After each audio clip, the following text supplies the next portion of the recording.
Password reset not sending email on Payoneer Fix. If you've tried resetting your Payoneer password but never received the email, don't panic, this happens more often than you might think. The surprising truth is, the issue is rarely with Payoneer's servers. It's almost always a simple fix. Start by checking your spam or junk folder. Payoneer's reset emails are sent from no-reply-payoneer.com and they often get flagged because they contain security links. Search for Payoneer or password reset in your inbox, it may already be there. Next, confirm that you're entering the exact email address connected to your Payoneer account. If you have multiple business or freelance addresses, even a small typo can prevent delivery. If everything seems correct at Payoneer, come to your safe sender or contact list, then resend the reset link. Wait about 5 minutes before trying again. Sending too many requests too quickly can delay all of them. If the reset still doesn't show up, clear your browser cache or try from a different device. Sometimes autofill or outdated cookies can cause form errors without showing a message.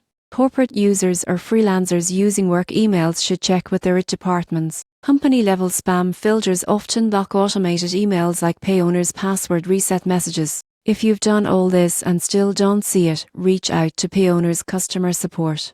They can manually verify your identity and resend the link securely. Most people assume the issue is a system outage, but in reality, it's just your email provider silently blocking the message. Once fixed, your reset email should arrive right away, letting you log back in and manage your payments, balances, and transfers smoothly.